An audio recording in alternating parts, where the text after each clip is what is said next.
Magandang umaga po sa ating lahat. Good morning! Magandang umaga at mapagpalang umaga ang ibinigay sa atin ng Panginoon. Amen? Amen! Inaanyayahan ko po ang lahat na tumayo. Papurihan po natin ang kanyang banal na pangalan sa umagang ito. At inaanyayahan ko po ang lahat na bigyan mo na siya ng isang malakas na palakpak sa umagang ito. Amen.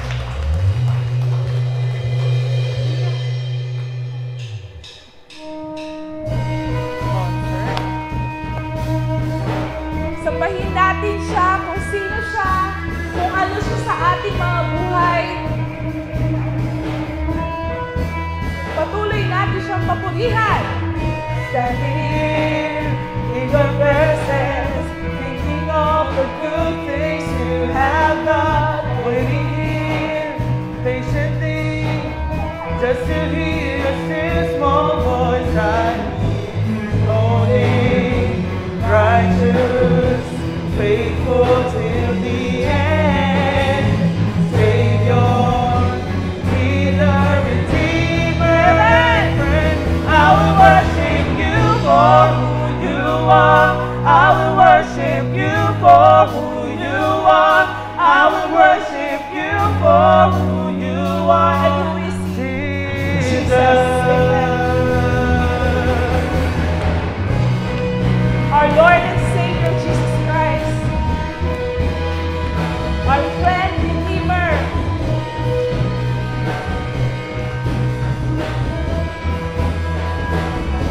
Let's continue.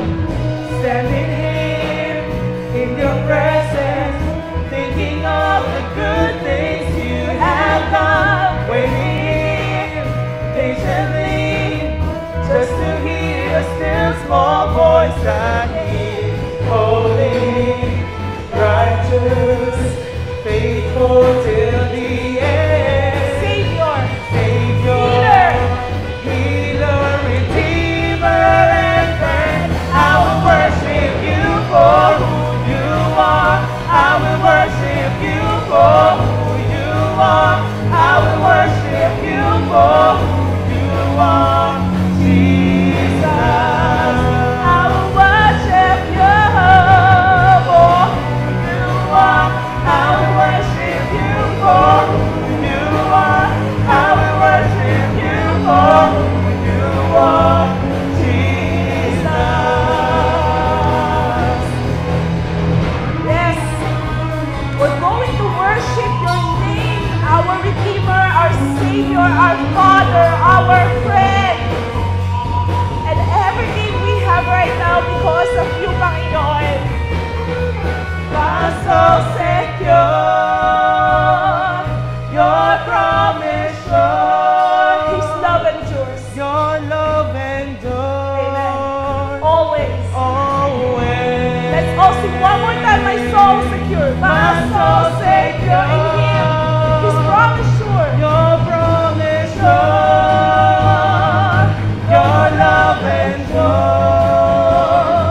Always.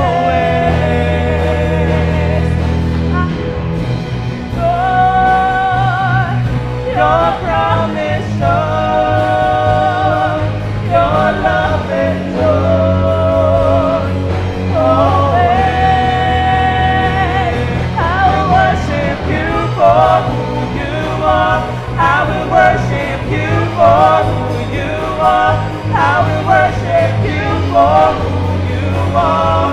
Jesus, I will worship.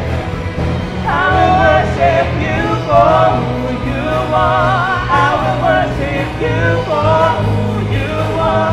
I will worship you for who you are. Jesus. Yes.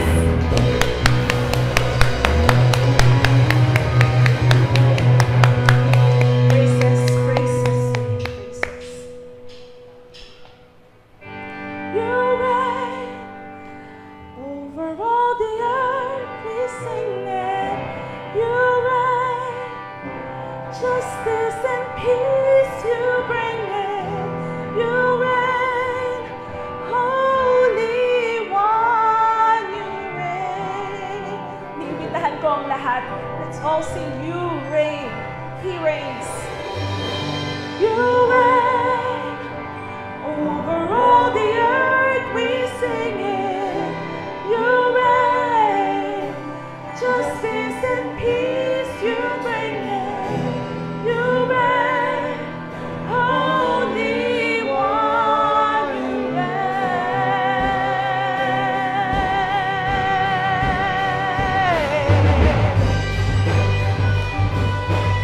Watching all over us, reigning over us.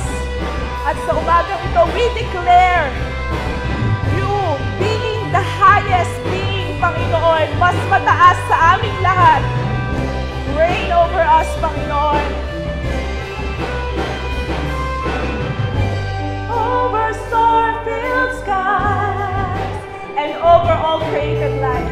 Over all created life. What was always meant to be. Your glory reigning over me. You're above anything thrown my way. Victorious, I live to stand in You always. Let's sing You reign. You reign over all the earth. We sing it. You reign. Justice and peace you bring it. You reign. Holy One, You reign. Amen.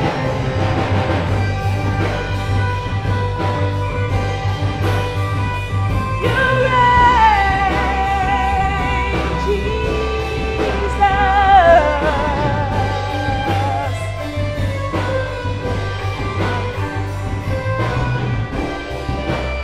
Inaanyayahan ko po ang lahat to proclaim over all. Over star-filled skies, over all created life, over all created life. What was always meant to be. Your glory reigning over me. You're above anything thrown my way. Victorious, I live to stand in You always. Amen. You reign over all the earth. We sing it. You reign. Justice and peace you bring it. You reign. Holy One, You reign. And proclaim, paratingin natin sa mga langit.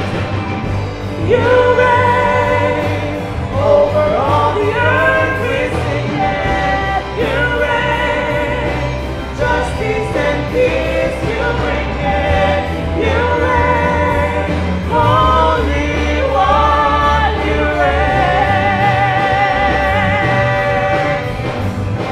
Jesus, You reign.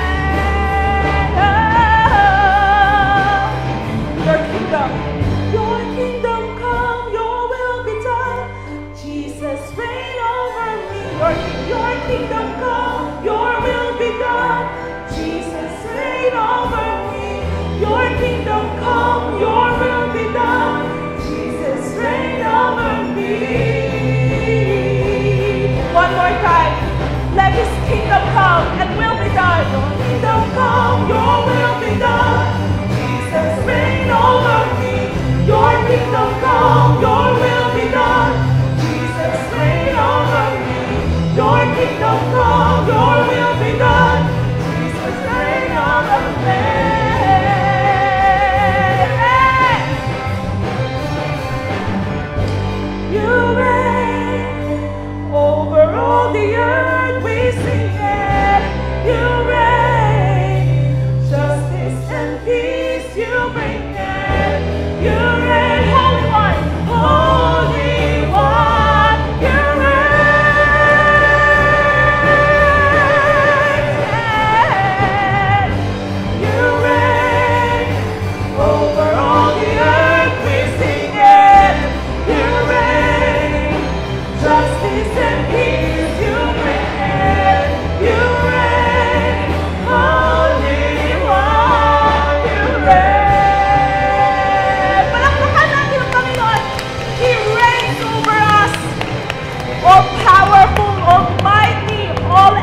above all of us, Panginoon. And we acknowledge that. Alam namin yun, Panginoon, na Ikaw ang tumitingin sa amin, na Ikaw ang tinitingala namin, Panginoon. Hayaan mo na mapagbaga kami, Panginoon mo. Hayaan, Panginoon, na pakalipas sa mga kasalanan namin, Panginoon. Pinapaubayan na namin, Panginoon, ang lahat sa iyo because your will be done. Your kingdom come. Let's all sing You Are God alone. You are not a God created by human hands. You are not a God dependent on any mortal man. You are not a God in need of anything we can give by your plan. That's just the way it is. Let's all sing one more time. You are not a God. You are not a God created by human hands.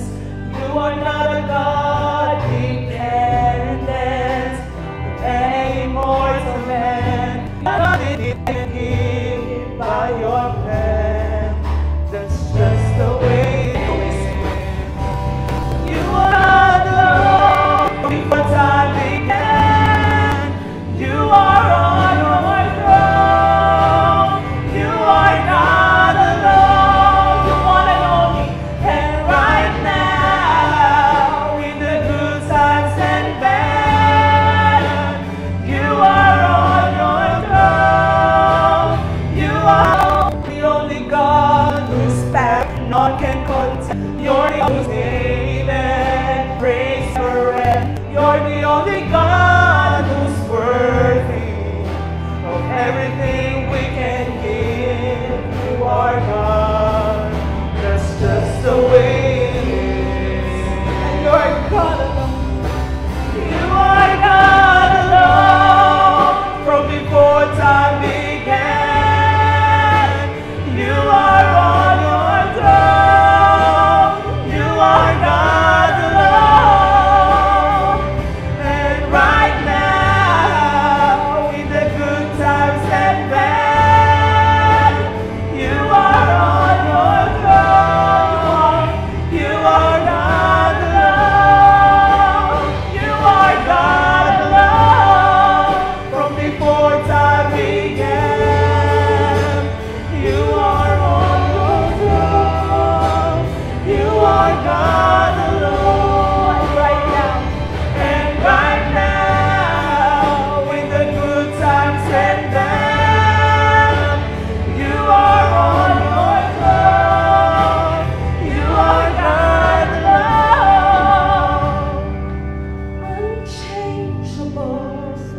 Naibatan ko. Unshakable. Unstoppable. Unstoppable. That's what you are. Pwede ko isang beses pa. Unchangeable. Unchangeable and unshakable. Unshakable. Unstoppable. Unstoppable. That's what you are. Unchangeable. Unchangeable. Unshakable. Unstoppable. That's what you are. Unchangeable. Unshakable. Unstoppable. That's what you are. You are God alone from before time began. You are on your throne. You are God alone. And right now, in the good times and bad, you are on your throne. You are God alone. Ipitan ko lahat. You are God alone from before time began. You are on your throne. You are God alone. And right now,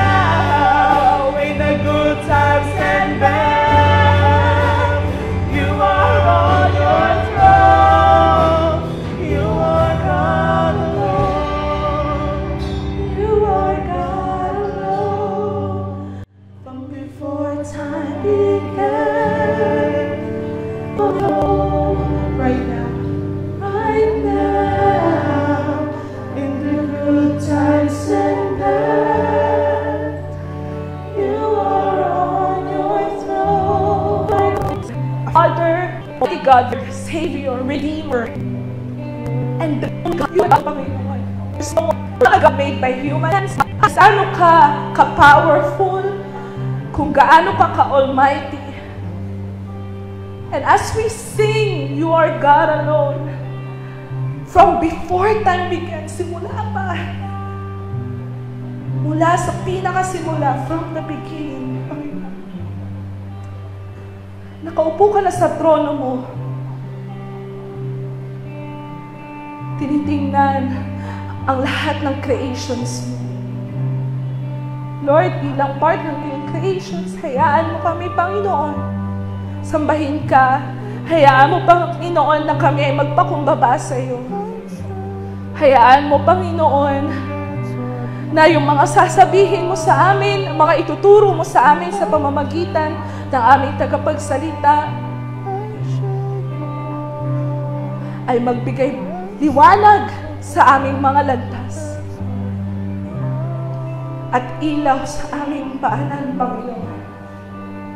Let us overcome your pagpigil sa amin to go in faith in Jesus' name.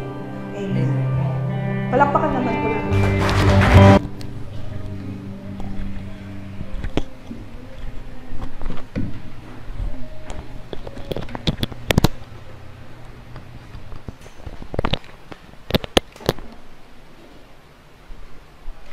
Sambahin ninyo ang Panginoon sa kagandahan ng kabanalan.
Na nasa langit ka, sambihin nawa ang pangalan mo, dumating nawa ang kaharian mo, gawin nawa ang iyong kalooban, kung paano sa langit, gayon din naman sa lupa. Bigay mo sa amin ngayon ang aming kakanin sa araw-araw, at ipatawad mo sa amin ang aming mga utang, gaya naman namin nagpapatawad sa mga may utang sa amin. At huwag mo kaming ihatid sa tukso, kundi iligtas mo kami sa masama, kaharian at ang kapangyarihan kalihatan.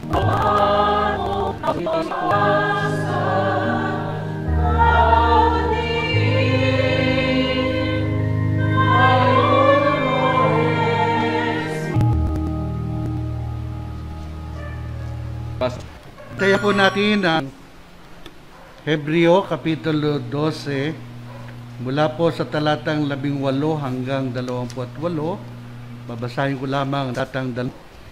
Kaya malamat kayo tayo Diyos sapagkat tumanggap tayo ng isang kahariang hindi mayayanig. Sambahin natin ang Diyos sa paraang kalugod-lugod sa Kanya, sa paraang may paggalang at pagkatakot. Pinagpala ng Diyos ang pagkabasa, pagkadinig ng Kanyang mga banal na salita.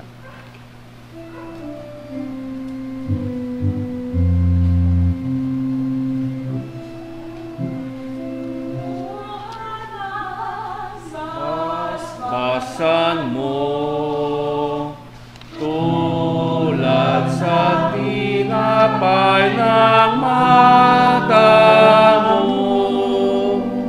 nasang kalayaang buhat sa'yo,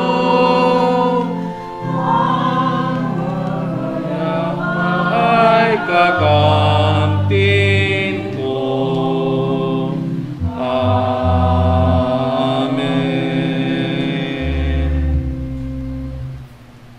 Sama-sama po tayong manalangin. Dakila at mapagpalang Diyos, maraming salamat sa salamat din Panginoon na sa pagkakataong ito, malaya po kaming sumamba sa iyo sa Espiritu at sa katotohanan. Patuloy na nadama po namin ang iyong presensya at yun Panginoon ang patuloy na maakit sa amin upang magpatuloy sa aming maalab na paglilingkod sa iyo. Marapati mo dakilang Diyos na sa bawat bahagi ng gawain sa buong maghapong ito, Ikaw, Panginoon, ang maitaas sa aming mga buhay at patuloy na magkaroon ng kapangyarihan ang aming mga pamumuhay sa ikapagbabago ng mga taong nakapaligid sa amin. Maasa kami, Panginoon, na sa umagang ito, mula sa mga liwa, patuloy makapabukat upang pag-awit sa mga panalangin, gayon din, Panginoon, sa mga takdang gawain ng bawat kapisanan at ng bawat lupon. Loobin mo, Panginoon, tatas at kailangan. Narito, Panginoon, alam mo ang mga pangailangan. Ang mga bumubuo ng lupong pamunuan ng bayanan ni Yemri, patuloy ka, Panginoon, usap.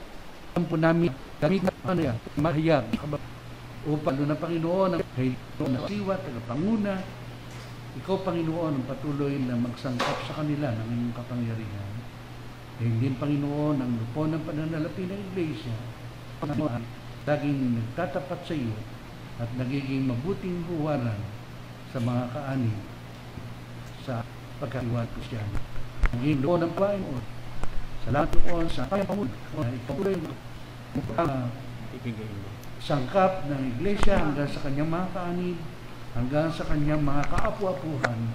Nawa, Panginoon, ang taong ito ay taon ng pagdeklara ng sambahayan ay patuloy na madala sa banal na paanan at palimat. Lahat ng pag-asa na patuloy na madagdagan ang bilang ng mga dumadalo sa mga discipleship, sa mga Bible study, sa mga iba't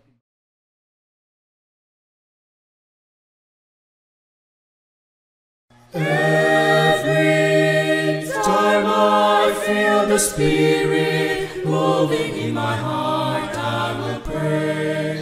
Yes, every time I feel the Spirit moving in my heart, I will pray. Up on the mountain, my Lord spoke. Out of his mouth came fire and smoke. Look all around me, it looks so fine. Till I guess my Lord, if all was mine. Every time I feel the Spirit moving in my heart, I will pray. Yes, every time I feel the Spirit moving in my heart, I will pray. Jordan River is still and cold. It chills the body, but not the soul. There ain't but one train upon this track. It runs to heaven and right back. Every time I feel the Spirit, alive in my heart, I will pray. Yes, every time I feel the Spirit, moving in my heart, I will say yes, I will pray. Every time I feel the Spirit, moving in my heart, I will pray. Yes, every time I feel the Spirit, moving in my heart.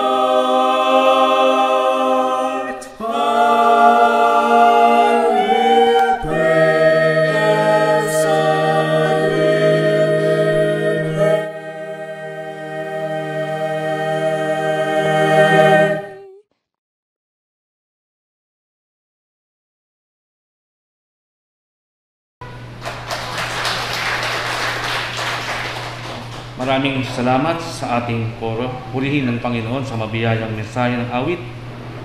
Magandang umaga po sa lahat ng mga naririto at ganoon din sa lahat na nakatunghay sa ating online service, sa lahat ng naabot po. Magandang umaga sa inyo, mapagpalang umaga. At ngayon, ihanda natin ang ating mga sarili sa pakikinig ng mensahe ng buhay na dadalhin sa atin ng ating minamahal na Residente Pastor Reverendo Cirilo Juan. Ito po ang aking unang pagtayo sa pang-apat na tawag ng ating Superintendente General bilang inyong pastor. Kagalakan ko po na makapaglingkod na muli sa loob ng 1 taon sa kongregasyong ito.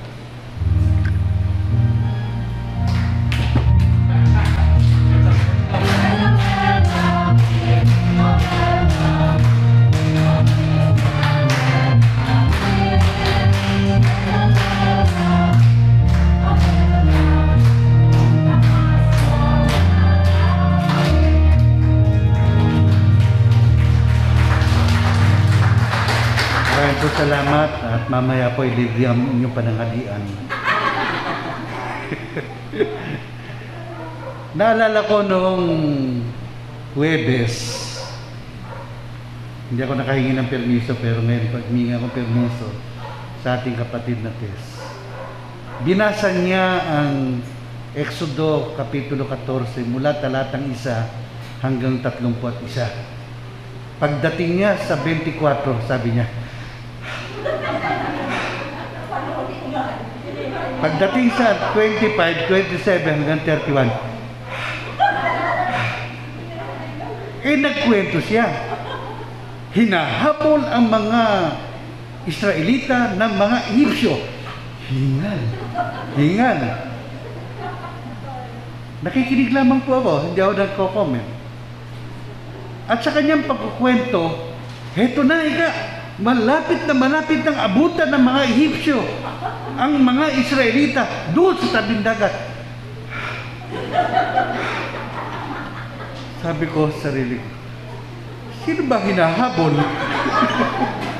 Ang mga Israelita ba o ang kapatid natin? Parang siya yung hinahabol hingal. Sabi ko, total, nagpasimula siya ng 31 talata. Ako 18 to 28. Sabi ko, hindi ko babasa kasi baka mamaya ako naman yung hingal ng hingal. Gayun pa man, napakasaya at maligaya po ako na makapaglingkod sa inyo bilang inyong pastor. At doon sa tugtog ng ating kapatid ay sumunod naman kayo. Hindi ko alam kung paano kayo pasasalamatan, pero madali naman pong gawa ng paraan yun. Napag-uusapan naman ko yun. Anyway, meron isang kaklase ako ng 1976 na nag-forward sa akin ng ganitong mga minsan. Ang sabi niya, ito naman ay mga quotation din naman. Sabi niya, I said, I can't go on. But Jesus said, I will carry you. Nilagyan ko po yan ng text. Matthew 11:28 to 30. I said, I'm too tired. But Jesus said, I will give you rest. Doon din po sa 11:28-30 at Mark 6:31. I said, impossible. But Jesus said, ano ba yung sabihin? All things are possible. Yun po yung sinasabi din sa Mark chapter 6, verse 34 hanggang 44. I said, I am starving. But Jesus said, I am the bread of life. Yun po ang makita natin doon sa John chapter 6, verse 32 hanggang 35. Katulad ng kanyang pakipag-usap doon sa Samaritan woman. I said, I am dehydrated. But Jesus said, I am a living water. I am living water. John 4:7 to 15. At sa uli, sabi niya, I said, I'm going to die. But Jesus said, I will raise you up. At yun din po makikita natin sa Luke chapter 24 verse 6 hanggang 8. Kapag binasa po natin yung chapter 12 ng Hebrew, mula doon sa talatang 18 hanggang 28, mayroong dalawang pagkukumpara o pinagkumpara ang dalawang ito. Yung tinatawag na bundok ng Sinai at yung tinatawag na bundok ng Sion.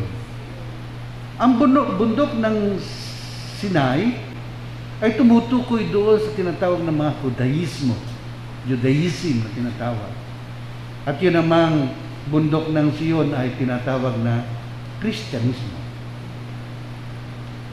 Kung ang kinakatawan ng bundok ng Sinai ay patungkol doon sa Judaismo, ito ay merong nakapaloob na katotohanan na taglay pa rin nila yung takot. Meron silang parang takot sa kanilang sarili, lalo pa nga sa kamatayan. Pero pag ang pinag-uusapan ay ang bundok ng Sion, ang naghahari doon ay yung kaharian hindi natitinag, yung kaharian ng Diyos na sa pamamagitan ng dugo ng ating Panginoon Jesucristo ay merong kapayapaan, mayroong buhay, may katiwasaya, merong kapanatagan. Ano pat sa dalawang pagkukumpara nito, tayo ay narito sa panahon ng krisis, pero kailangan po natin sa panahon ito ay magkaroon ng tinatawag na hindi natitinag na pag-asa.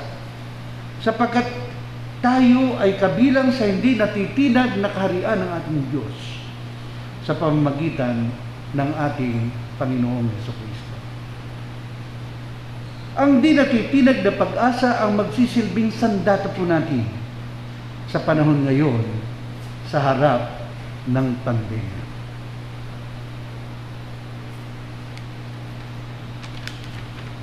Sa mga mananampalataya, naniniwala tayo na ang Panginoon, kapag tinanggap natin sa ating buhay bilang tagapagligtas at Panginoon nating buhay, alam natin tayo lahat mamatay. Alam po ba ninyo na kayo mamamatay din? Una-una lang, hindi ba? Pero, ang kapanatagan natin mga Kristiyano, alam natin na bagamat mamatay ang ating lupang katawan, meron tayong tahanan doon sa langit. Noon lang nakaraang Lunes doon sa kapatid ni Bong, sabi ko nga, kung tayo ay magsisilbing mga daan o tulay para maihatid natin ang katotohanan sa mga tao, mamatay man tayo katulad ng nasa harapan natin, meron tayong pag-asa, meron tayong katiyakan doon sa piling ng ating Panginoon. So So, sa bawat mananampalataya, naniniwala tayo na ang naghahari ay walang iba kundi ang ating Panginoon. Kuminsan, at madalas yung minsan, nag-aalala tayo sa ating kinabukasan. Tama po ba? Hindi natin alam kung ano mangyayari sa bukas, sa ating hinaharap. Pero, mas mainam na laging babalikan natin ang katotohanan, hindi man natin alam ang mangyayari bukas, kilala natin kung sino ang may hawak ng bukas. Kilala natin ang Panginoon na siyang nakakaalam ng lahat ng ating magiging kalagayan. Hindi ko man alam at kayo man marahil, hindi rin ninyo alam kung ano ang mangyayari sa inyong hinaharap. Pero hanggat kilala ninyo ang Panginoon na may hawak ng ating kinabukasan, matatag tayo, malakas tayo, may tibay tayo. Kaya sa umagang ito, pahintulutan po ninyo na ilahad sa inyo ang isang katotohanan. Pag-asa, matatag na sandata sa panahon ng pandemya. Hindi na po natin makita yung liwanag na bukas tapos na yung problema sa pandemya. Katunayan, kapag tayo ay, sa totoo lang, hindi na po ako nakikinig ng balita tungkol diyan. Dati, sinusubaybayan ko, nakalagay, ilan yung namatay, ilan yung gumaling, ilan yung total. Pagkatapos, sa buong mundo, alin-alin bansa, first 5, hindi na po. Kasi, habang nakikita ko yung mga data, parang nakakapagpahina pa sa ating buhay bilang mga lingkod niya. Kaya marapat lamang na muli nating alalahanin, balikan ang itinuturo ng Biblia, sapagkat ito ang napakamahalaga, lalo na sa krisis at pandemya. Maharap natin ang lahat ng pangyayari at mga mangyayari pa sa bawat isa sa atin, sapagkat una, alam natin kung ano ang ating pinaniniwalaan.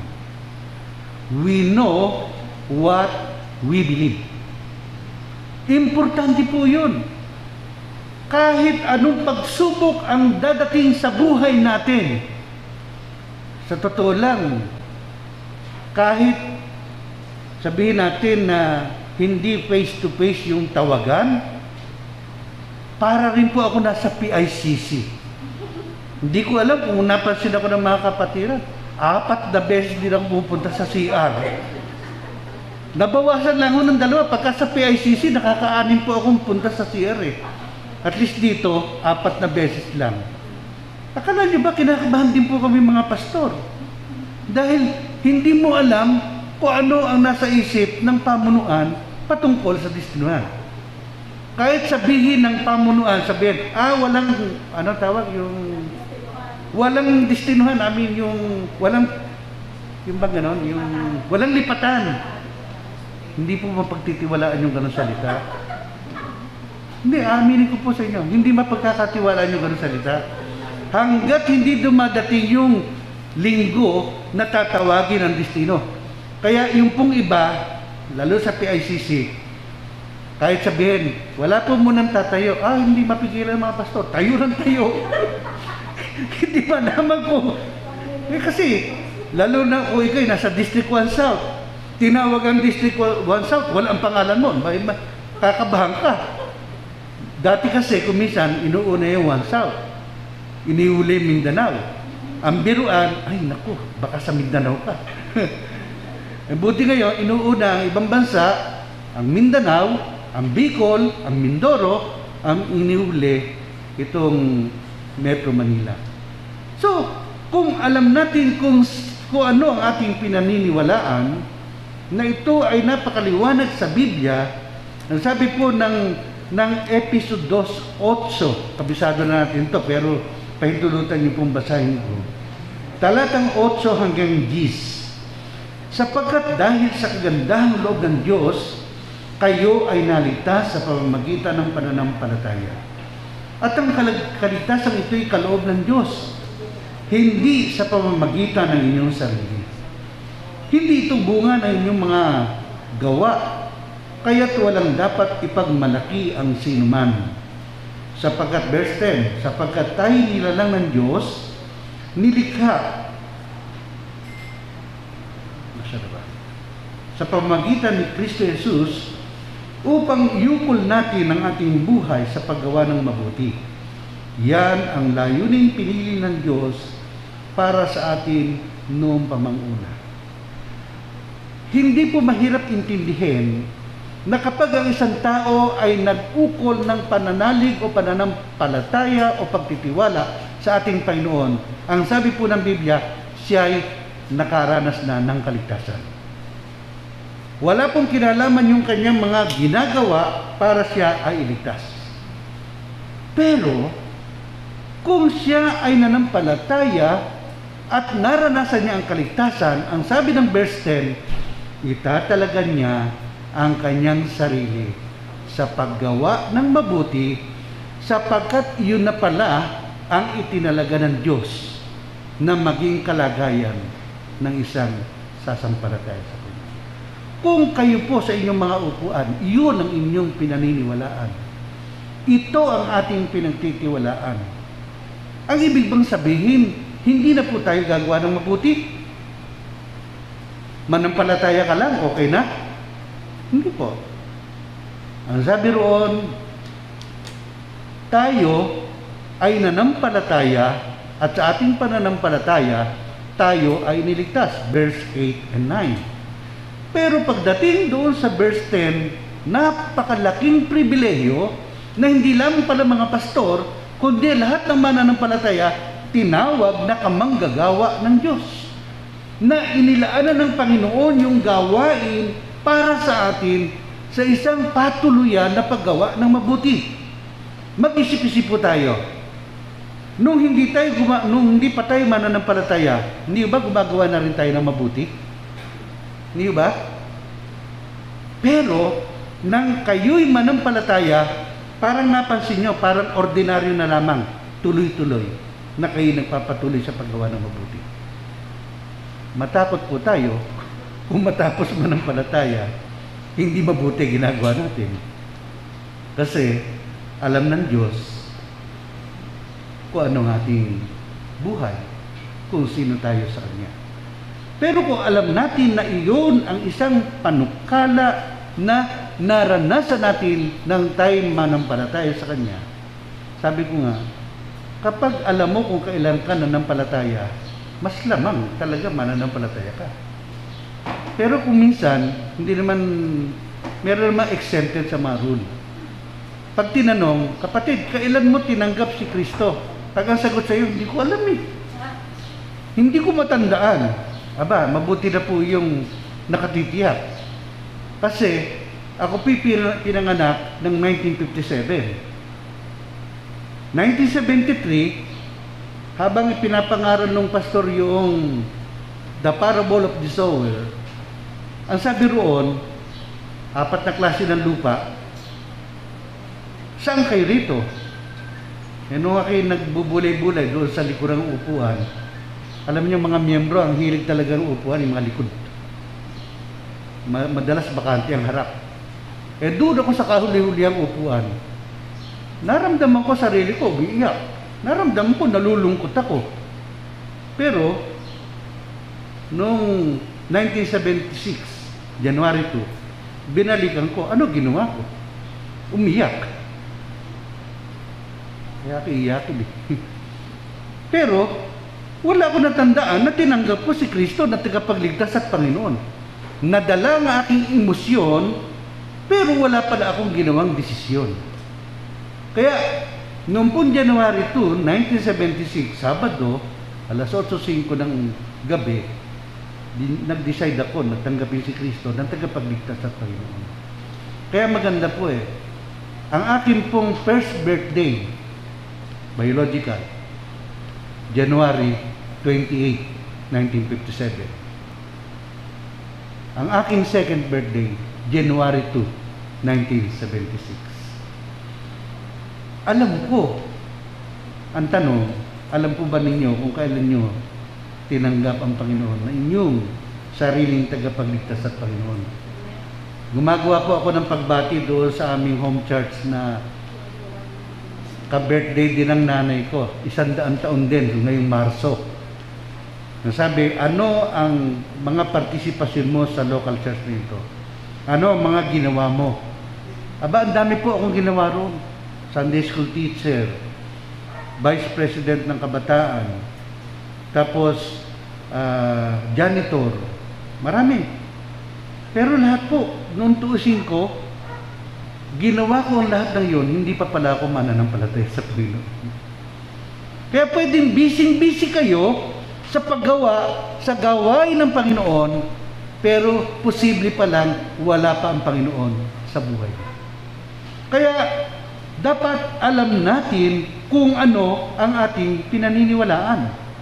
Ang sabi nga doon sa Roma 3:27, talatang 28 rin, sa Roma 3:27-28, kaya't ano ngayon ang ating maipagmamalaki? Wala. At bakit naman tayo magmamalaki? Dahil ba sa ating pagsunod sa kautusan? Hindi, kundi dahil sa ating pananampalataya kay Kristo. Kung gayon, maliwanag na sa pamamagitan lamang ng pananampalataya, mapapawalang sala ang tao at hindi sa pamamagitan ng pagtupad ng kautusan. So kapag tinignan po natin doon sa unang punto ng ating mensahe, dapat alam natin kung ano ang ating pinaniniwalaan. Ang susing talata, Efeso 2:8-10, Roma 3:27-28. Ang isang halimbawa nito ay si Saul, o kung tawagin din natin ay si Pablo, kung saan doon sa Gawa 9, hindi ba po pwedeng matype yun, yung unang punto? Kasi meron akong 4 points lang naman. Ang unang punto ko ron, alam natin kung ano ang ating pinaniniwalaan. Pangalawa, alam natin kung sino ang ating sinasampalatayanan. Ang pangatlo, alam natin kung sino tayo sa kanyang harapan. At ang pang-apat, alam natin kung saan tayo pupunta. So, doon sa pangalawa, sa una, nakita natin yung pagkakakilala ng isang kilalang tao na si Pablo. Kung tawagin siya noon ay Saulo, sa Gawa 9:1-15. Ang talatang 4 at talatang 5 ay nagsabi na kaya siya pumunta doon sa daan ng Damasco ay upang kanyang usigin ang mga alagad ni Jesus. Yung mga sumasampalataya sa ating Panginoon. Pero alam natin ang istorya, papasok pa lamang siya sa daan ng Damasco ay meron ng isang nagniningning na liwanag na tumama sa kanya at siya ay nakarinig ng tinig nang sasabi, Saulo, Saulo, bakit mo ako pinag-uusig? Ang sabi niya, sino ka baga, Panginoon? Ang talatang 15 ay nagsasabi, ibinukod kita upang maging tagapangaral sa mga Hintil. So, kung mapapansin po natin kung ano ang kanyang pinaniniwalaan, matibay ang kanyang paninindigan, usigin o taga-usig siya ng mga sumasampalataya sa ating Panginoon. Pero isang turning point sa kanyang buhay na kanyang narinig ang tinig ng Panginoong Hesus at yun ang naging daan upang siya ay magkaroon ng pagbabago. Mula doon ay kanyang naranasan ang isang ganap na pagbabago, kaya natatag ang mga iglesia ng Corinto, ng Efeso, Macedonia, Thessalonica, ibang parte ng Asia, Pilipos, at sa bandang huli, kahit siya ay nasa house arrest, ay marami ang sumampalataya sa lugar ng Roma. Ano pat isang katibayan na kung talagang itinalaga siyang maging tagapangaral sa mga hintil, doon pa lamang sa daan ng Damasco, ibinukod na siya ng ating Panginoon. Nagkaroon na siya ng tinatawag na personal encounter with the Lord.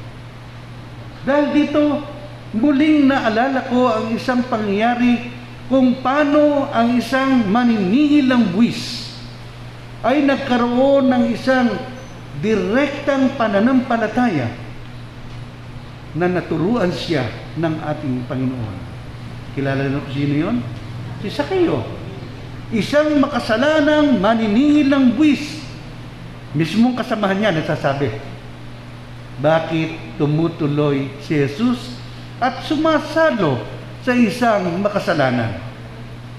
Ang sabi ng Panginoon, dumating sa tahanang ito o sa sambahayang ito ang pagliligtas ng ating Panginoon. Kahit siya ay isang makasalanang maninigilang buwis, binago ng Diyos ang kanyang buhay. Nagtamo siya ng kaligtasan. Kaya't ang sabi doon sa Kapitulo 19, talatang 10, sapagkat ang anak ng tao ay naparito upang hanapin at iligtas ang nawala. So, napakabuti ng Diyos na inilalahad sa atin, ipinapakita sa atin ang isang tamang pagtingin. Dapat, kapatid, alam mo kung ano ang iyong sinasampalatayanan. Alam mo kung ano ang iyong pinaniniwalaan sa buhay mo. Dahil yun ang magpapabago ng tuluyan sa ating mga buhay. Pangalawa, hindi lamang dapat natin alam kung ano ang ating pinaniniwalaan, dapat alam natin kung sino ang ating sinasampalatayanan. Ang sabi ng isang awitin, at ito naman matatagpuan din sa 2 Timoteo 1:12-13. Hindi ko masyadong kabisado, pero ang himig ay parang ganito. I know whom I have believed, and I'm persuaded that He is able to keep that which I have committed unto Him against that day. Kung alam mo kung sino ang iyong pinagtitiwalaan, kung sino ang pinaglagakan mo ng iyong pananampalataya, makatwiran lamang ang sinabi ng Gawa 4:12 na sa kanino mang iba ay walang kaligtasan, sapagkat walang ibang pangalang ibinigay sa silong ng langit na sukat nating ikaligtas. Pag tinanong, sino yun? Alam natin si Jesus. Dahil doon sa chapter 1, verse 8, nasabi, kayong mga lalaking Galileo, bakit kayo nakatingala sa alapaap? Sino ang inyong tinitingnan? Si Jesus na umaakyat mula sa lupa papunta sa alapaap ay siya ring Panginoong muling paririto. Tama lamang at marapat na ating pagtiwalaan ang nag-iisang pangalan ng sabi ng mga miyembro ng JIL.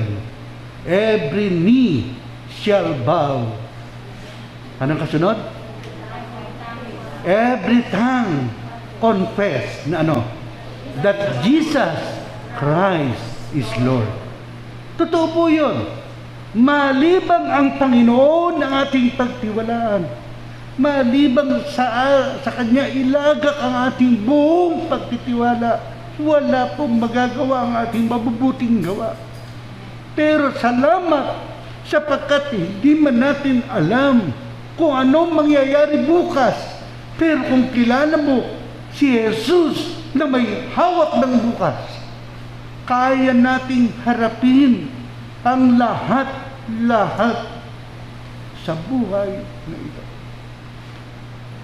Handaan po natin Kung kilala mo si Kristo, tiyak ang pagbabago sa buhay mo. Sabihin nga po niyo sa katabi niyo, kapatid, kung kilala mo si Kristo, tiyak magbabago buhay mo. Pero kilala po ninyo kung sino yung katabi niyo. Kung walang pagbabago, laking problema, baka hindi pa kilala si Kristo. Tama po ba? Hindi ba? Kailangan nakita yung pagbabago. Dahil nakatitiyak po tayo na tunay na mangyayari ang ayon sa ipinlano ng Diyos sa buhay natin. Ako'y naitanong ko rin po sa aking sarili. Kasi, magkukonfess po ako sa inyo. Noong linggo ng umaga, nalulungkot ako. Hindi ko nakita itong team ng ng mga text natin, sabi ko, alas 8 gawain, kailangan na napapanood na yung natin, yung sa Beulah. Sabi ko, ano kaya ibig sabihin ito? Pinagwelgahan ako ng mga miyembro. Kahit ang kapatid na Tanji, hinahanap ko, wala eh. Oo. At tapos sabi ko, bakit kaya? Ayaw na nila sa akin. Na pa, paawa, effect, no? Parang parang tatampo naman ako sa inyo, mga kapatid. Bakit ba kung kailan yung tawagan, saka kayo wala? Parang gano'n ang pakiramdam ko. Pasok ako, inom ako ng tubig. Nagsisikip na eh. Nagsisikip ang dibdib ko eh. Isang linggo na akong walang kasama eh. Pastora, iniwan mo ako eh. Anyway, habang binubulay-bulay ko yung kanyang salita, bakit ba ako magpapa-apekto? Sabi ko, kung ang Diyos ay tinawag ako, mahal ang Diyos sa akin. Kung ayaw na niya akong dalhin dito, siyang bahala. Pero kung gusto pa rin niyang dalhin ako rito, kahit na, ito nga, napag-uusapan ng mga pastor eh, paano kung gusto mo pa sa destino, pero ayaw ka naman ng destino mo? Wala po sila magagawa dahil pag itinawag, pupunta at pupunta yung manggagawa. Pero doon ko po nakita at lubos na pinagtiwalaan. Kilala ko kasi kung sino ang aking pinagtitiwalaan. Pag kilala mo kung sino ang pinagtitiwalaan mo, walang problema kahit yung mga tao para bang hindi ka makadama agad ng suporta mula sa kanila. Bahala ang Diyos sa buhay. Hindi mo mantiyak ang mangyayari sa iyong hinaharap o sa iyong bukas, ngunit kung kilala mo ang may hawak ng bukas, katulad ng sinasabi sa Jeremias 29:11, sapagkat alam ko ang mabuting plano sa buhay mo, hindi para sa iyong ikasasama, kundi para sa iyong ikabubuti.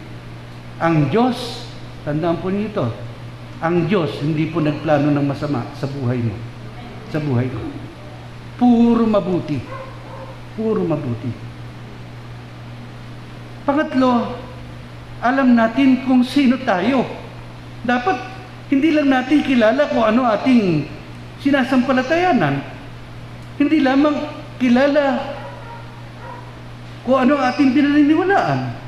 Dapat kilala rin po natin ang ating sarili. Sabihin nyo nga po ang inyong pangalan. Sabihin mo sa iyong sarili, kilala. Kilala ba kita? Kilala mo ba ako? Kilala mo ba yung sarili mo? Alam niyo, paano ba nakikilala ang isang tao sa kanyang sarili? Merong mga tao na para bang ang kanyang kilos at gawa kailangan kamukha ng isang artista. Meron kami isang pastor, nag-post, sabi niya, bakit may mga pastor na mukhang artista? Ang lakas ng loob, no? At meron namang mga artistang nagpapastor. At pwedeng gano'n, di ba? Yung speaker natin, artista. Pero pastor na, di ba? Ngayon, kung talagang sa buhay po natin, kilala mo ang iyong sarili. Alam mo kung ano ang iyong katatayuan, kalagayan. Lagi po nating babalik-balikan ang ating sarili. Una, tayo pong lahat ay mga makasalanan. Wala pong pagtatalo ron. Pero, nang tayo ay kumilala sa Panginoon, nalinis na po yung kasalanan. Ang 2 Korinto 5:17 sabi, tayo ay mga bago ng nilalang. Si Kristo na ang naghahari sa atin, katulad ng sinasabi sa Galatia 2:20. Ako'y napako sa krus, nakasama ni Kristo, hindi na ako ang nabubuhay sa aking sarili, kundi si Kristo na ang nabubuhay sa akin. At ang mga ginagawa ko ngayon ay dahil na lamang sa Kanya na siyang gumagawa sa akin. Higit sa lahat, kung ang pakiramdam mo parang iniwan ka ng mga kaibigan mo, ng mga kamag-anak mo, lalo kung senior, lahat ng mga anak may asawa, pati mga apo may asawa, iniwan ka na nag-iisa sa bahay, ang pakiramdam mo parang nag-iisa ka na lamang. Tandaan mo, bilang mananampalataya, lagi mong kasama ang banal na Espiritu. Di ba? Sapagkat sabi ng unang Korinto 3:16, hindi ba ninyo nalalaman ng inyong katawan ang templo ng Espiritu Santo? So kung ating katawan ay templo ng Espiritu Santo, hindi po siya umaalis dyan. At bukod doon, sa unang Juan 1:7, meron tayong kagalakan na nakikipag-fellowship po tayo, nakikisama sa mga kapwa mananampalataya. Kayo po ba nasisiyahan na meron po kayong kasamang mananampalataya? Nasisiyahan po ba kayo? Nasisiyahan po ba kayo na meron kayong kapatner sa pananalangin? Bakit hindi nyo dinadalawa ng midweek? Mas nasisiyahan tayo, lalo noong walang pandemya, tumatagal 1-2 oras sa mga telenovela. Sabi nga nung ko pa narinig na 2 taon na nakakaraan yata na yung probinsyano tatapusin Abay hanggang ngayon hindi pa tapos Hindi ba? At meron ako nabalitaan, wala pa akong pahintulot doon sa nagkwento, na mahigit 80 anyos, alas 11 ng umaga hanggang alas 2 ng madaling araw. Alam niyo kung ano kanyang pinagkakabalahan? Hindi. Netflix. Ano pat kapag ikaw ay nasisiyahan na makisama sa mga kapwa mananampalataya, hindi po kayo maiinip. Para bang lagi ninyong gustong kasama ang mga kapwa mananampalataya. Ako po naiinip sa mga fellowship ng mga manggagawang pastor. Kaya hindi po nyo alam, sa sobrang pagkainip, mula po noong October, once a month, itinatag ko po yung lahat ng mga manggagawa ng bayanan. Once a month, magpe-fellowship po kami. 3 lang. Alam niyo yung SSP? Sharing. Kung nabuburyong na sa ministry. Kung nagagalak pa sa ministry. Kasi merong mga pastor, hindi kumikibo, yung pala gusto na mag-resign. Pero kung may fellowship, share. Sige, share. Ano yung isa pang S? Study of the Word. Kahit po mga pastor, kailangan din ng salita ng Diyos. Ano yung P? Alam niyo na. Prayer. Kailangan natin ang kalakasan. So, ginawa po namin, October, sabi ko kay Pastor Galo, Pastor, okay lang ba na gawin natin every other month? Kasi yung October, sagot ko po yung gastos Ay pumayag, Pastor Galo. Pastor, gawin natin monthly.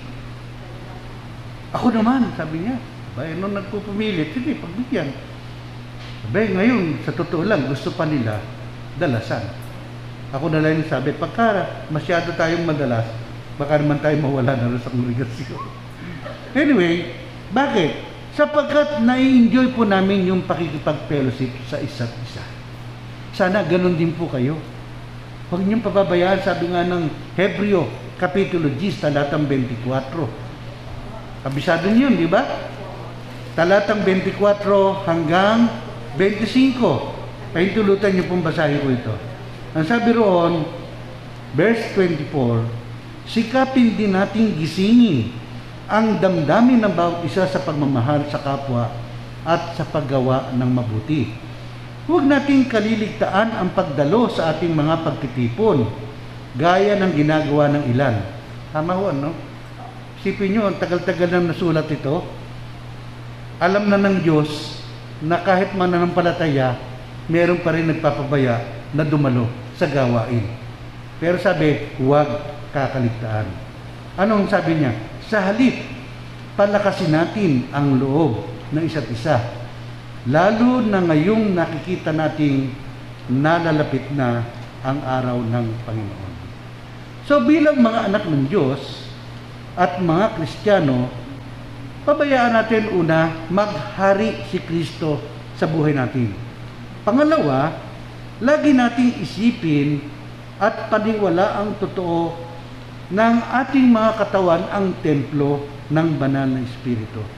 Na ang banal na Espiritu ay lagi nating kasama. Hindi po yan po pwedeng iwan. Sabihin natin, banal na Espiritu, meron akong personal na lakad. Pwede ba? Maiwan ka muna. Kasi alam mo kung saan ka pupunta.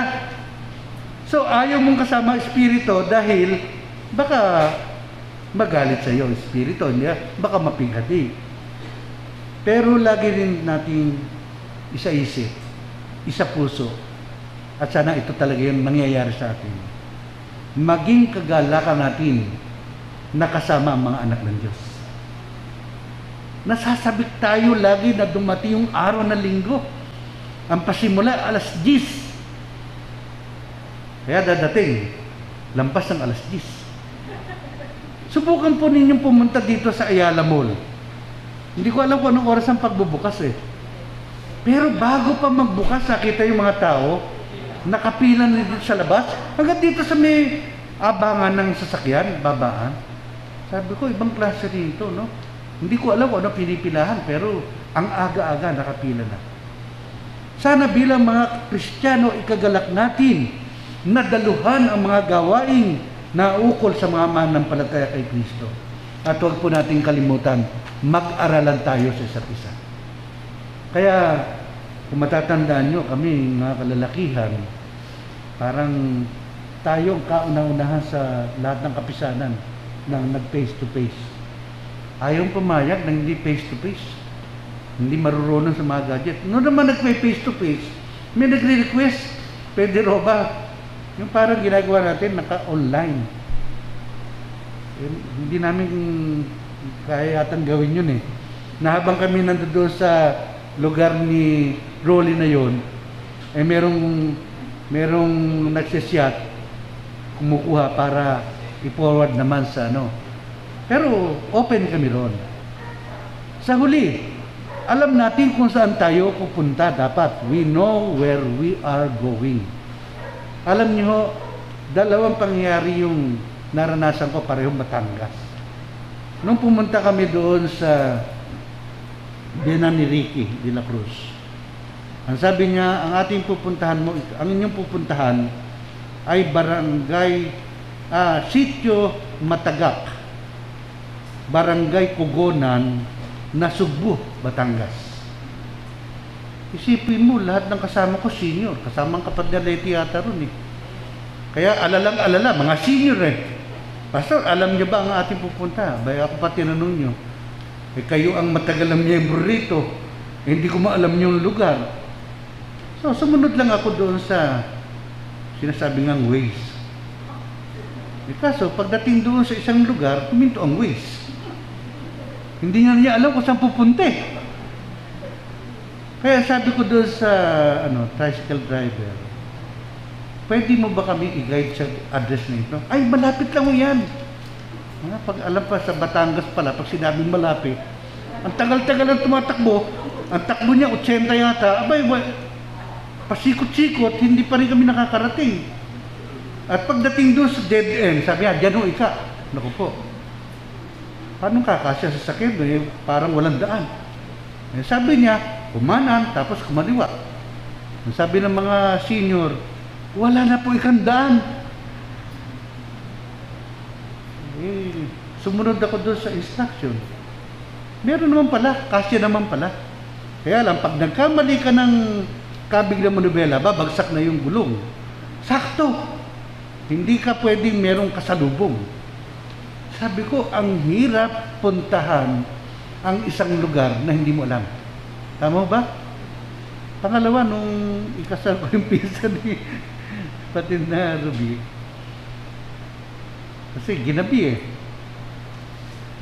Kaya sa mga susunod na kasalan, ako, pagka merong mga counseling, pag sinabi na alas 4, hindi 4:15, alas 4 talaga yun.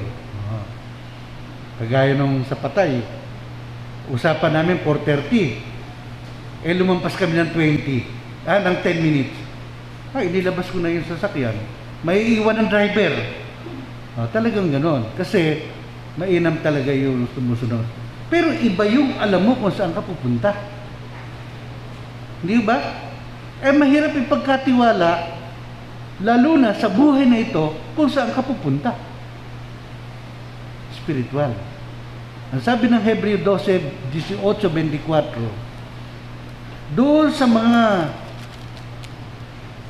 sabi natin nagtiwala na sa Panginoon, anong sabi?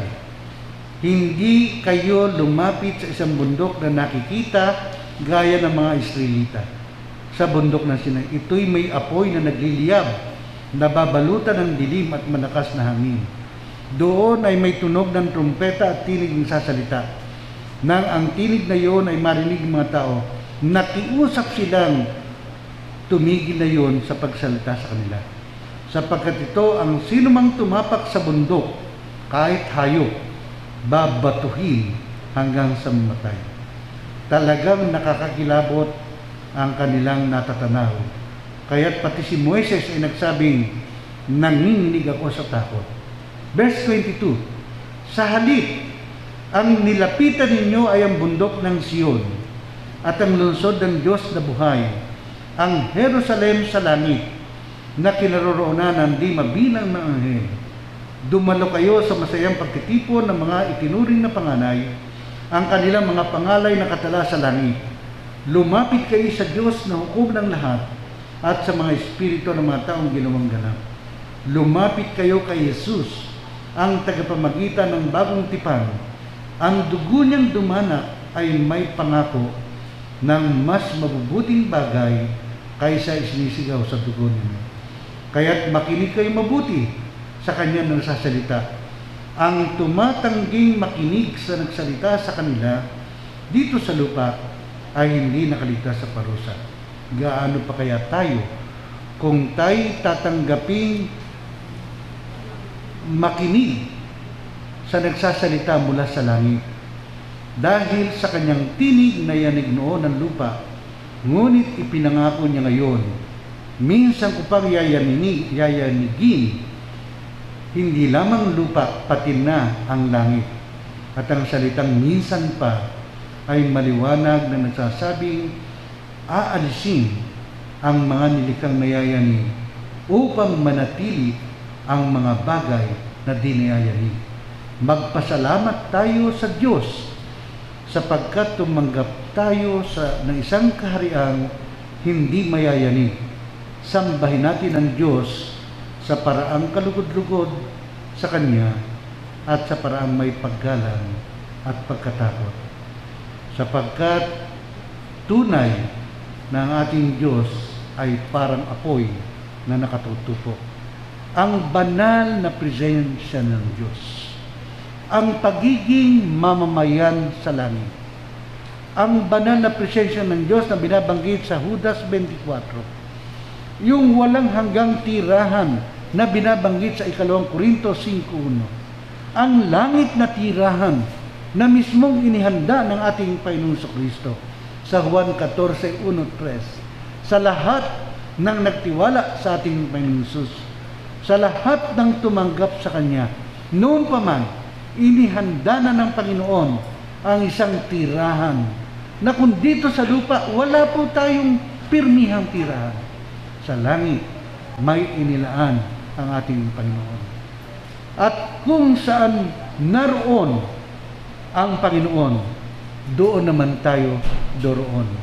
Siya mismo ang naghanda, makakapasok lamang doon ang lahat ng nagtiwala sa Kanya. At siya mismo ang magiging escort po natin. Makakasama natin siya doon sa pangwalang hanggang lugar na inihanda na sa bawat mananampalataya. Mga magulang ko at mga kapatid,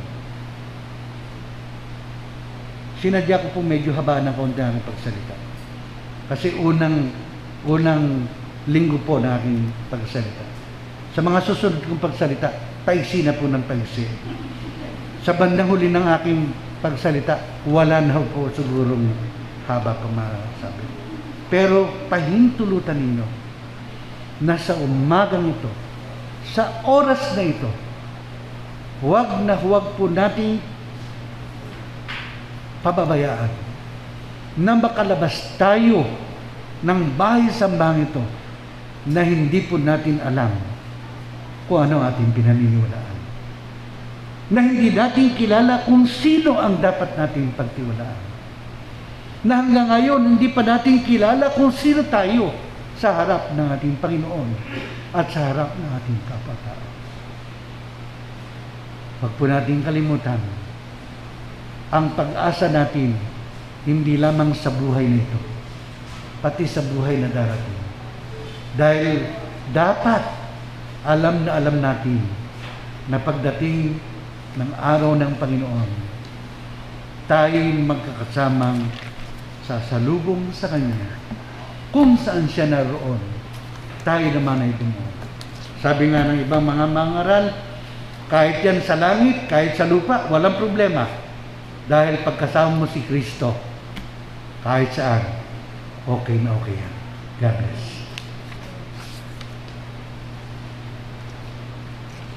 Maraming salamat po, Pastor, sa papaghamong mensahe para sa aming lahat. Tayo pong lahat ay magsitayo. Sa panahon po tayo ng pagdulog sa altar. Sa panahong may pasasalamat ang bawat isa, sumapit sa kanilang mga karawan, anibersaryo ng kasal, at may mga tanging kahilingan.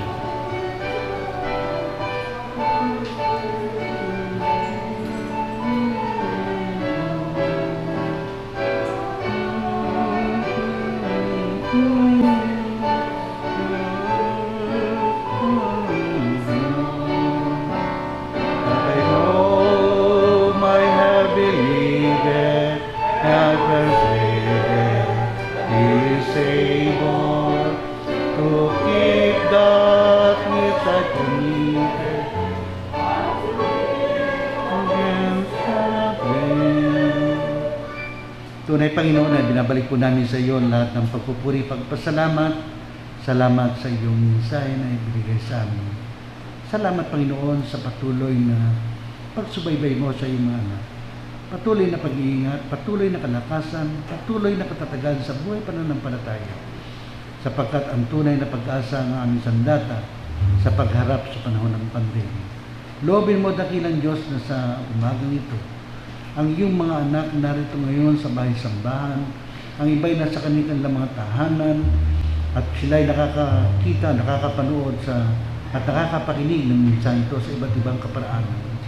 Loobin mo, Panginoon, na bawat isa sa amin ay tunay na magkaroon ng katiyakan kung sino kami sa iyong harapan, kung paano kami nagkaroon ng kaunayan sa iyo. At kung kami man ay bawian mo ng buhay, alam po namin na kasama mo kami sa iyong kinalalagyan. Kaya nga po sa umagang ito, dakilang Diyos, nais po namin ipagbot sa iyo ang aming taos-pusong pagpasalamat na isang taong kaming muling magsasama-sama, maglilingkod sa iyo, sa iglesia at sa komunidad. Gamitin mo kaming may kapangyarihan sa iba't ibang mga lugar na aming napupuntahan. Sangkapan mo kami ng iyong kapangyarihan at loobin mo dakilang Diyos ng iyong mga anak na ito, saan man sila naroon, ay patuloy na gamitin mong daluyan ng iyong pagpapala para sa mga taong kanilang nakakaharap, nakakausap, nakakasalamuha. At sila, Panginoon, na mayroong mga tanging kahilingan o ito may patungkol sa kanilang mga kalusugan, mga pangangailangang material, katagpoy mo ito, Panginoon, na patuloy. Sila, Panginoon, na mayroong mga tanging pagpasalamat, salamat po sapagkat ikaw ay naging mabuti sa kanila at nadaman nila na karapat dapat magbalik ng pagpupuri, pagpapasalamat sa iyo. Sila, Panginoon, na mayroong karanasan ng ngayon ay nagse-celebrate ng kanilang kaarawan ng pagsilang o ng ilang mga araw o sa harapin. Patuloy ka, Panginoon, mangusap sa kanila na hindi lamang mahalaga ang buhay, hindi lamang madagdagan ang mga taon ng kanilang buhay, kundi patuloy po nilang maitalaga ang sarili sa puspusang paglilingkod sa iyo. Sila po na pinasapit mo sa anibersaryo ng kanilang kasal, naway patuloy mo sila, Panginoong, pagpalain, pagyamanin ng kanilang pagsama at maging mabuting daluyan ng pagpapala sa kanilang tahanan, sa iglesia at sa lipunan. Lahat na ito, Panginoon, na aming binabalik sapagkat alam po namin na isang mabuting bagay magpasalamat sa iyo. Ipagkaloob mo sa bawat isa sa kanila ang iyong mayamang basbas at matanggap na ito, gamitin mo ang iyong lingkod. Mga magulang, mga kapatid, pagpalain nawa kayo ng Panginoon at kayo ingatan. Paliwanagin ng Diyos ang kanyang bukas at mahabag sa inyo. Ilingap nawa ng Panginoon ang kanyang bukas at bigyan kayo ng kapayapaan ngayon habang kayo nabubuhay. Amen at amen. Makakaupo na po ang kapulungan. Nasa panahon po tayo ng pagkakaloob ng tulong sa ating mga kapwa sa pamamagitan ng kaban ng Macedonia.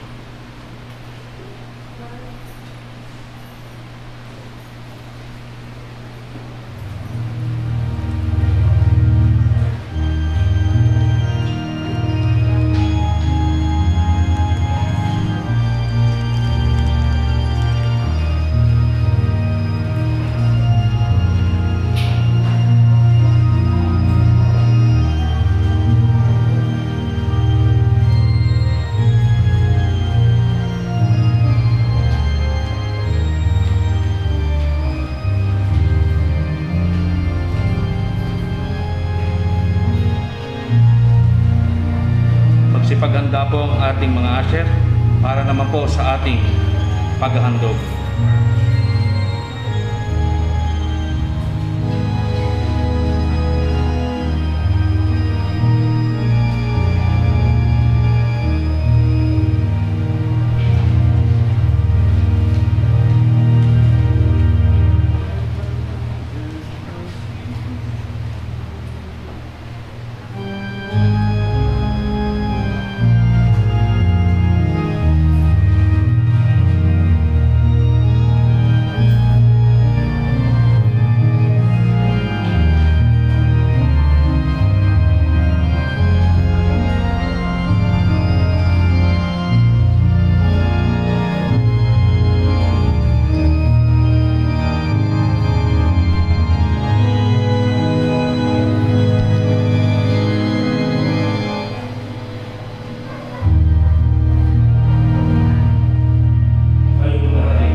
Tunay na po Panginoon Diyos, ikaw lamang ang aming tanging pag-asa at kayo po narito ang aming mga handog.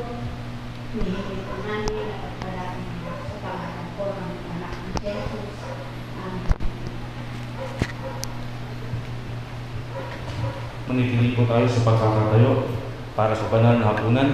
Tinatawagan ko po ang Predikador Vicky Calixto, ang Predikador Rolly Murillo, Predikador Nelly Mateo, at ang Predikador Cora Rizero.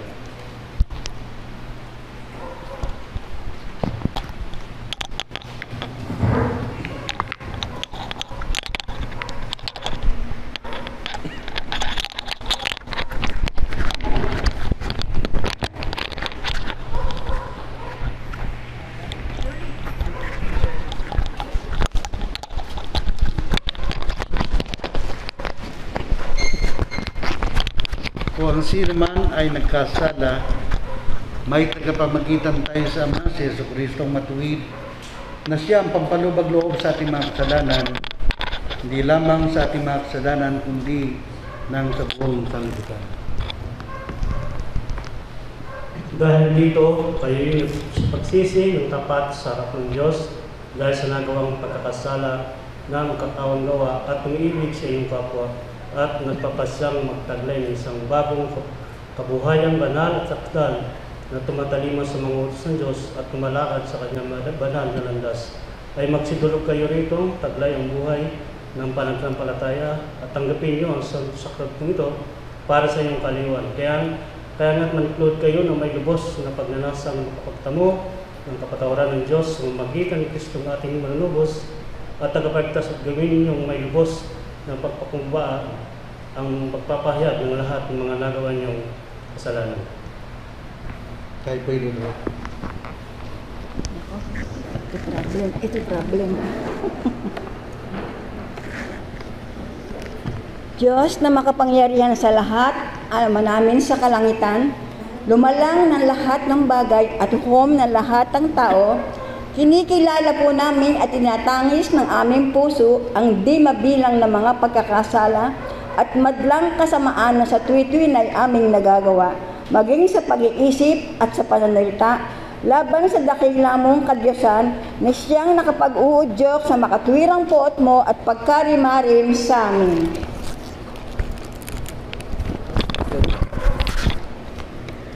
Ngayon po'y lubos na pinagsisihan at naramdam namin ng labi sa aming mga puso ang mga nagawang di marapat sa iyong banal na paningin. Maawa ka sa amin at kami ay iyong kahabagan o umang mahabagin. Patawarin mo kami sa lahat ng mga nagawang kalapastanganan at ipagkaloob mo na sa harapin kami na iyong makapaglingkod ng buong pagkatapat na tanging kararangal at kalalwalhati ng iyong pangalan sa pamamagitan ng aming Panginoon at tagapagligtas. Amen. Tayo pong lahat, Diyos na mawain at walang hanggan, Yamang sa harapan mo ay nakabukas ang mga puso na lahat ng tao at talastas mo ang lahat na ninanasa namin at walang bilin na sa iyo inayuninit. Pakalinisin mo ang mga puso ng kasila yung Espiritu Santo upang maibig ka namin na may kasakdalan at maitampok sa paraang karapat-dapat ng banal mong pangalan sa pamamagitan ni Jesucristo aming Panginoon. Amen. Amen. O mahabaging Panginoon, hindi kami nagnanasang lumulog sa iyong dulang na dahil sa pagpapalagay na kami ay may munti man lamang karapatan. O hindi, Panginoon, kundi dahil lamang sa panghawak namin sa di malirip at di nagmamaling mong mga kabagan. Kami nga po ay hindi karapat-dapat kahit mamulot man lang ang mga mumong nalalaglag sa ilalim ng iyong dulang. Datapwat ikaw, Panginoon, ikaw rin ang talagang mahabagin ayon sa iyong katutubong kaglay. Kaya't itulot mo sa aming Panginoon na sa lubos mo kaawaan ay matanggap namin sa ganito ang katawan ng iyong sinisintang anak at mainom namin ang kanyang dugo na mabuhay kami at lumago sa mga yaon. At nang kung kami ay mahugasan ng kamahal-mahalan niyang dugo, ay mga buhay kaming lagi sa Kanya at Siya naman sa amin. Amen. Dalangin ko talaga. Diyos na makapangyarihan sa lahat, Ama namin sa kalangitan, dahil sa lang pag-ibig at kahabagan, ay hinigay mo ang iyong bugtong na anak upang magtiis ng kamatayan sa krus sa pagtubo sa amin. Na siya ang doon ay gumanap ng tanging paghahaki ng sarili, na nang minsan makapagandog na ng kanyang buhay ay naging sakdal at sapat ang kabayaran sa lahat ng kasalanan ng buong sanlibutan at nilalang ang santo sakramento ito. At sa pamamagitan ng kanyang santo ebanghelyo ay pinabuto sa amin ang isang walang higat na pag-aalaala sa kanyang napakamahal na kamatayan hanggang sa muli niyang pagkalito. Iniluluhog nga po namin sa iyo ang mga mahabagin na kami yung nakinuha sa amin ay pagintulot na kung matanggap na namin ang tinapay at alak ayon sa banal na likhanan ng pinakaiibig na anak sa pag-aalala ng kanyang mga hirap at sakit at kamatayan ay makinabang kami sa kabanal-banalan niyang katawan at tubo. Siya ano din.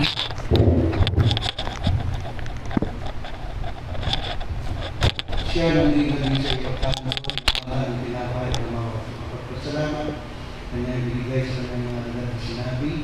Tanggapin ang kanin niyo at ang aming katawan ng binigay sa inyo. Gawin niyo ito sa pag-aalala sa akin.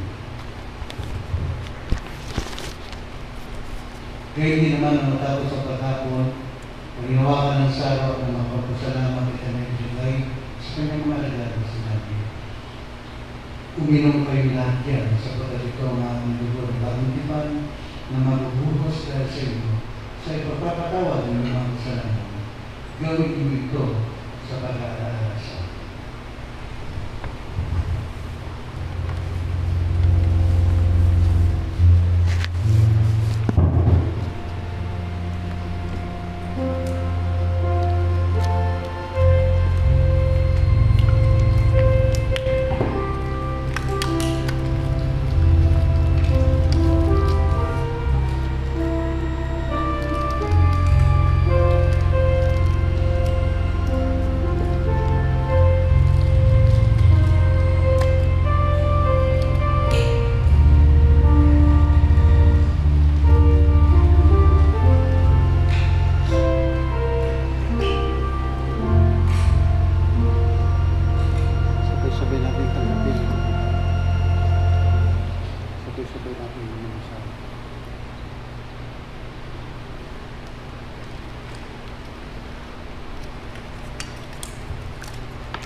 Tunay nga ukulat matuwid na maging tungkulin namin na sa buong panahon at talagang hapon, tanggungin ka namin ng mga pagpasalamat.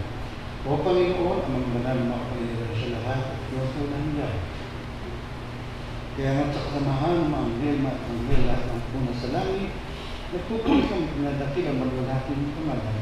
Na sa laging pagpaparamang sa iyo, sasabi tayo po lahat. Panginoon sa mga po, puno ang malaki at tuwa ng iyong kalulahiyan.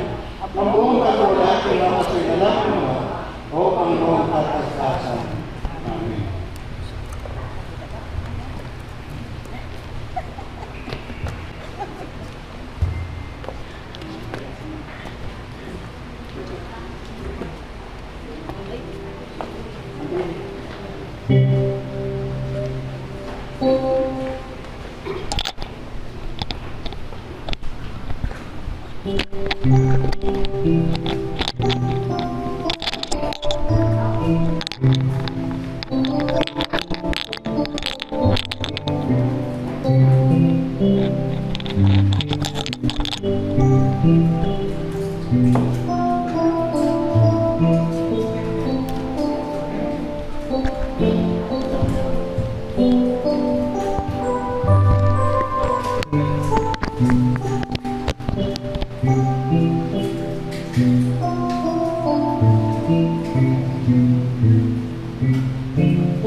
ang saro, simbolo ng dugo ng ating Panginoon. Sabi nga po doon sa Colossus 3:1, binuhay kayo muli ng kasama ni Kristo, kaya kapagtunan ninyo ang mga isip ay mga bagay na sa langit na kinaroroonan ni Kristo na naupo sa kanan ng Diyos. Ang mga bagay na panlangit ang isipin mo, hindi ang mga bagay na panlupa, sapagkat namatay na kayo at ang tunay na buhay ay natatago sa Diyos na kasama ni Kristo. Si Kristo ang may buhay at kapag siya'y nahayag niya, mahayag din kayo kasama niya at makakahagi sa kanyang karangalan. Para na po kayo.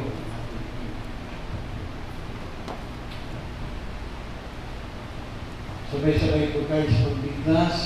Luwalhati sa Diyos sa kaligtasan at sa lupa ay kapayapaan. Pagod katauran sa mga tao. Pinubuhay ka namin, sinasama namin, ibinubuli ka namin, luwalhati ka namin, sinasama ka namin, kaya sa itagilang kalwalhatian. O Panginoon Diyos, aming nasasantan, Diyos ang mga kapangyarihan sa lahat. O Panginoon, Diyos ang Kristo ng matulungan. O Panginoon Diyos, ang Diyos, nagais mo ang kasalanan mo sa sanlibutan. Mahabagtas sa amin. Ikaw ang kaalis sa mga kasalanan mo sa sanlibutan. Ang napili mo ang aming panalangin. Ikaw ang pagpulot sa kanan ng Diyos na mahabagtas sa amin. Sapagkat ikaw lamang ang Panginoon. Ikaw lamang ang Kristo ng Pagkasan ng Espiritu Santo. O ikaw lamang ang Pagkasan ng Espiritu Santo.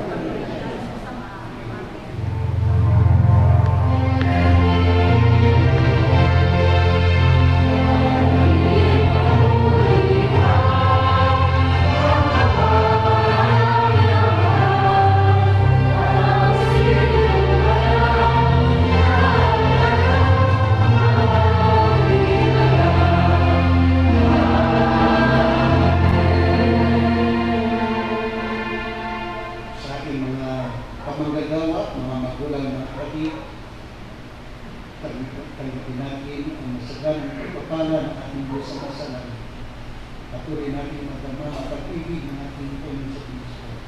Patuloy na makahayag ng kanyang mayamang pagligtas. Patuloy natin sa ating mga buhay at kapangyarihan ng Banal Espiritu. Siya ang ating sundin ngayon at magpapahingin. Amen.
Okay, welcome po natin. Welcome sa malugod na pagbati at pagtanggap sa ating mga panawin ngayong umaga. Welcome po kay Ate Jeneline Pislan. Asa si Ate Jeneline? Yan. From Mindanao Province. Welcome po, Ate Jeneline. Sa ating mga flower donor, Ate DC de Ocampo, Eva de Ocampo, Pongalia family, and of course sa memorya ni Jam Jam. Ang ating mga birthday celebrant for the month of March, Rich Gutierrez 1, Eddie Macabare. March 4, J. Pacifico, Josel Mendoza. March 5, Vicky Calixto.